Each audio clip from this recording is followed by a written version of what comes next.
പ്രിയപ്പെട്ടവരെ, ഒരു കാര്യം നിങ്ങൾ ഓർക്കണം. നമ്മളെല്ലാവരും വളരെ ഗൗരവമായി എടുക്കുന്ന ഒരു ചക്രവർത്തിയാണ് കോൺസ്റ്റന്റൈൻ ചക്രവർത്തി. അദ്ദേഹമാണ് കത്തോലിക്ക ക്രൈസ്തവ സഭയ്ക്ക് സ്വാതന്ത്ര്യം നൽകിയത്.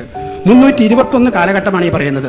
അതായത് ക്രിസ്തുവിൻ്റെ മരണത്തിന് ശേഷം 3 നൂറ്റാണ്ട് മുഴുവൻ പീഡനത്തിൻ്റെയും മതമർദ്ദനത്തിൻ്റെയും കാലമായി. സീസർമാരെല്ലാവരും ക്രൈസ്തു മതത്തെ പീഡിപ്പിച്ചവരാണ്. അതുകൊണ്ടാണ് അണ്ടർഗ്രൗണ്ടിൽ ഭൂഗർഭാലയങ്ങളിൽ പോയി അവർ തങ്ങളെ തന്നെ സംരക്ഷിച്ചത്.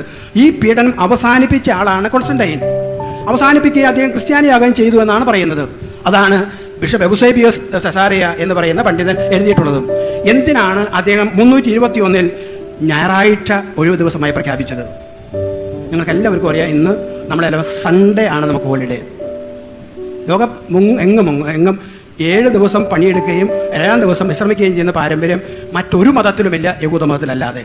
യഹൂദ മതത്തിൽ മാത്രമുള്ളൊരു പാരമ്പര്യമാണ്. പക്ഷേ യഹൂദ മതത്തിലുള്ളവർ അത് ഞായറാഴ്ചയല്ല ആചരിച്ചിരുന്നത്, ശനിയാഴ്ചയാണ്. എന്നിട്ട് ഇത് ഞായറാഴ്ചയാക്കിയത് കോൺസ്റ്റന്റൈൻ ചക്രവർത്തിയാണ്. എന്തിന്? ഒറ്റ കാരണം കൊണ്ട്, അത് സൺഡേ ആയതുകൊണ്ട്, സൂര്യദേവൻ്റെ ദിവസമായതുകൊണ്ട്. ഇപ്പം നമുക്കെല്ലാവർക്കും അറിയാം, ഡിസംബർ 25 ക്രിസ്മസ് ആയിട്ട് നമ്മളെല്ലാവരും ആഘോഷിക്കാറുണ്ട്. ഡിസംബർ 25 ക്രിസ്തു ജനിച്ചത് എങ്ങനെയാണെന്ന് നിങ്ങൾ കാര്യം കരുതുന്നുണ്ടോ? ക്രിസ്തു ജനിച്ചതായിട്ട് അതിന് യാതൊരു ബന്ധവുമില്ല. ക്രിസ്തുവിൻ്റെ ജന്മവുമായി ഡിസംബർ 25 ഒരു ബന്ധവുമില്ല. ആരും ആ ദിവസമാണ് യേശു ജനിച്ചതെന്ന് ആരും പറഞ്ഞിട്ടുമില്ല. യേശു ജനിച്ചതെന്നാണ് കൃത്യമായ ആളുകൾ പറയുന്നുമില്ല. പിന്നെ ഈ പെരുന്നാൾ എങ്ങനെയുണ്ടായി? അത് ഉണ്ടാക്കിയത് കോൺസ്റ്റന്റൈനാണ്. ഡിസംബർ 25 ക്രിസ്മസിൻ്റെ ദിനമായി, ഒഴിവ് ദിവസമായി, ആഘോഷ ദിവസമായി, സാമ്രാജ്യത്തിൽ മുഴുവൻ ഒഴിവ് ദിവസമായി പ്രഖ്യാപിച്ചത് കോൺസ്റ്റന്റൈനാണ്. അദ്ദേഹം അത് പ്രഖ്യാപിച്ചപ്പോൾ എന്തായിരുന്നു അതിൻ്റെ കാരണം? യേശുദേവനെ വിശ്വസിച്ചതിൻ്റെ പേരിലായിരുന്നു എന്ന് പറയുന്നതിൽ എന്തെങ്കിലും കഴമ്പുണ്ട് എന്ന് ഞാൻ വിശ്വസിക്കുന്നില്ല. കാരണം റോമാ സാമ്രാജ്യത്തിൽ ഡിസംബർ 25-ാം തീയതിയായിരുന്നു സോൾ ഇൻവിക്തോസ്, അജയനായ സൂര്യദേവൻ്റെ പിറന്നാൾ ദിവസം. അത് സൂര്യദേവൻ്റെ പിറന്നാൾ ദിവസമായതുകൊണ്ടാണ് അന്ന് ഒഴിവ് ദിവസവും ആഘോഷ ദിവസവുമാക്കിയത്. പ്രിയപ്പെട്ടവരെ, ഈസ്റ്റർ ഞായറാഴ്ചയായിട്ട് പ്രഖ്യാപിക്കുന്നത്, അത് കടമുള്ള ദിവസമായി പ്രഖ്യാപിക്കുന്നത് നിക്കിയ സൂനദോസ് 325-ലാണ്. അതിൻ്റെ പ്രേരണയായി മാറിയത് എന്തായിരുന്നു? അത് മറ്റൊന്നുമല്ല, ആ കാലഘട്ടത്തിൽ വസന്ത പെരുന്നാൾ, വസന്തയല്ല വസന്തം, സ്പ്രിംഗ്, വസന്തത്തിൻ്റെ പെരുന്നാൾ ഈസ്റ്ററാണ്. അതൊരു ദേവതയാണ്. വസന്തത്തിൻ്റെ ദേവതയുടെ പെരുന്നാളാണ് ഈസ്റ്റർ എന്നുള്ളത്. ആ ദേവതയുടെ പെരുന്നാൾ ദിവസമാക്കിയത്, ഇങ്ങനെ ആക്കിയെടുത്തത് കോൺസ്റ്റന്റൈൻ ചക്രവർത്തിയുടെ പ്രേരണ മൂലമാണ്. ഞാനിത് പറയുന്നത് ഇതെല്ലാം കാണിക്കുന്ന ഒറ്റ കാര്യമുണ്ട്. He was a worshipper of sun. അദ്ദേഹം മാത്രമല്ല, റോമാ സാമ്രാജ്യത്തിൻ്റെ ഔദ്യോഗികമായ ദൈവം, ഡെയ്റ്റി, ദൈവം എന്ന് പറയുന്നത് സൂര്യദേവനായിരുന്നു. ആ സൂര്യദേവൻ്റെ പെരുന്നാൾ ദിവസത്തിലേക്ക് ക്രിസ്തുവിനെ അടിച്ചൊതുക്കുകയായിരുന്നു. ഞാൻ പറഞ്ഞ പ്രയോഗം ശരി കടന്ന പ്രയോഗമാണ്. സൂര്യദേവനെ ക്രിസ്തു ആക്കുകയല്ല ചെയ്തത്, ക്രിസ്തുവിനെ സൂര്യദേവനാക്കുകയാണ് ചെയ്തത്. ഇവിടെയാണ് പ്രശ്നമിരിക്കുന്നത്. എന്ത് പ്രശ്നമാച്ചു? ഒറ്റ കാര്യം നിങ്ങളോട് പറയാം. ഒരു ഉദാഹരണം, ഇത് എൗസേബിയസിൻ്റെ പുസ്തകത്തിൽ എഴുതിയിരിക്കുന്ന കാര്യമാണ്. എല്ലാവരും ഉദ്ധരിച്ചിട്ടുണ്ട്. 321 അദ്ദേഹത്തിന് മിൽവിയൻ ബ്രിഡ്ജ് എന്ന് പറയുന്നത്, പാലം എന്ന് പറയുന്നത് ടൈബർ നദിയുടെ കുറുകെയുള്ള പാലമാണ്. റോമാ സാമ്രാജ്യം പണിത പാലമാണ്. ആ പാലത്തിലാണ് ഭീകരമായ യുദ്ധം നടന്നത്.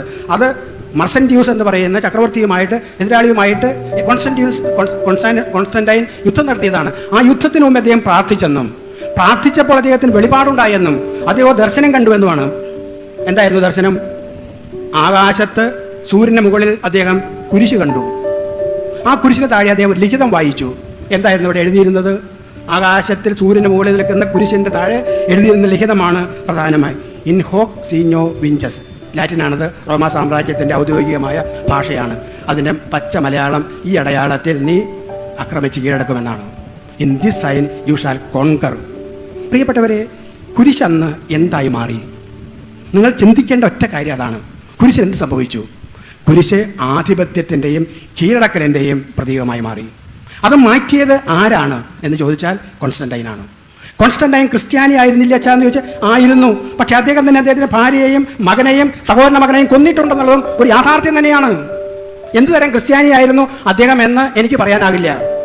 ഇവിടെ ഓർക്കേണ്ട കാര്യം, ഈഡിക്റ്റ് ഓഫ് മിലാൻ 313 നടന്ന ഈഡിക്റ്റ് ഓഫ് മിലാൻ വിളംബരത്തിലൂടെയാണ് ക്രൈസ്തവർക്ക് സ്വാതന്ത്ര്യം കിട്ടി. എല്ലാ മതക്കാർക്കുമാണ് സ്വാതന്ത്ര്യം കിട്ടിയത്, ഒരു മതക്കാർക്ക് മാത്രമല്ല.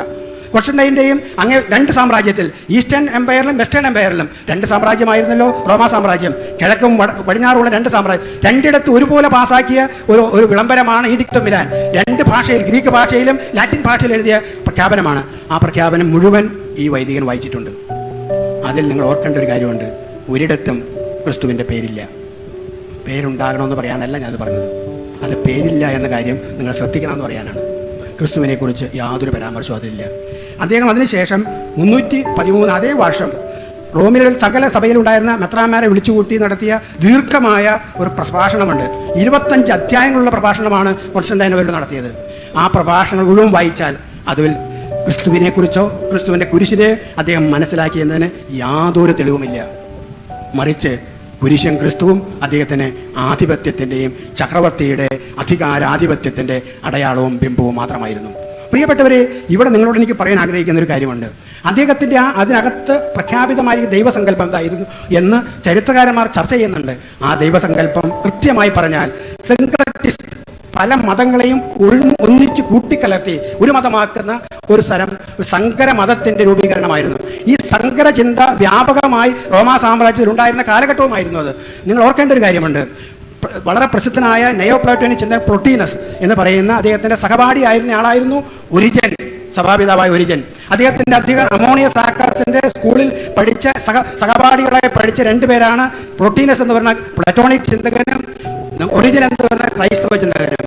ഇത് ഞാൻ പറഞ്ഞത് ഇങ്ങനെയുള്ള വളരെയേറെ അങ്ങോട്ടും കൊടുത്തും വാങ്ങിയുള്ള സങ്കര മതധൂപീകരണത്തിൻ്റെ ചിന്താഗതികൾ അന്ന് ധാരാളമായി ഉണ്ടായിരുന്നുവെന്ന് ആ കാലഘട്ടത്തിൽ ചിന്താ പദ്ധതികൾ വായിച്ചാൽ, ഫിലോസഫി വായിച്ചാൽ മനസ്സിലാകും.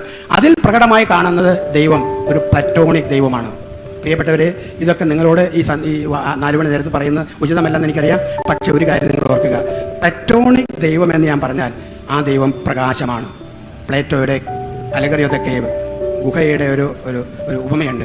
മനുഷ്യൻ അന്ധകാരം ജീവിക്കുന്നു, അവൻ പ്രകാശത്തിലേക്ക് വരുന്നതും സൂര്യനിലേക്ക് വരുന്നതുമാണ് അവന് വിമോചനം എന്നാണ് പ്ലേറ്റോ കരുതുന്നത്. ആ സൂര്യൻ എങ്ങനെയുള്ള സൂര്യനാണ്? ആ സൂര്യൻ്റെ സ്വഭാവമാണ് ശ്രദ്ധിക്കേണ്ടത്. ഇരുട്ടിനെ അടിച്ചമർത്തുന്ന സൂര്യനാണ്.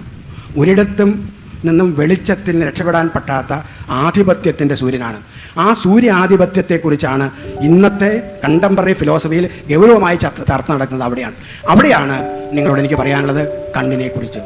കണ്ണിൻ്റെ നോട്ടം, സൂര്യനോട്ടത്തെക്കുറിച്ച്, സൂര്യ നേത്രത്തെക്കുറിച്ചുള്ള കാഴ്ചപ്പാട് നിങ്ങൾ ഓർക്കണം. സൂര്യൻ്റെ നോട്ടം പോലെയാണ് ചില ആളുകളുടെ നോട്ടവും.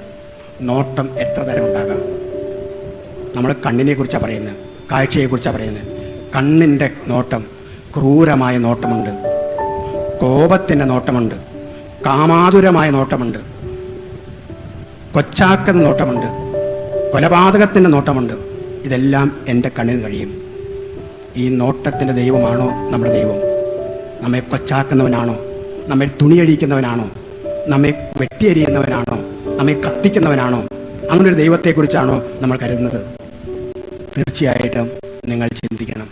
അതല്ല പ്രകാശം. എൻ്റെ വിളക്ക് ഞാൻ കെടുത്തി നിന്നെ കാണുമ്പോഴാണ് ഞാൻ നിന്നെ കാണുന്നത്. ഞാൻ പറഞ്ഞത് ഇപ്പോൾ നിങ്ങൾക്ക് മനസ്സിലായി കാണുമെന്ന് എനിക്ക് തോന്നുന്നില്ല. അതുകൊണ്ട് ഒരു കാര്യം കൂടി ഞാൻ പറയാം. കണ്ണ് എപ്പോഴാണ് സത്യം കാണുന്നത്? കോപിക്കുന്ന കണ്ണ് സത്യം കാണില്ല.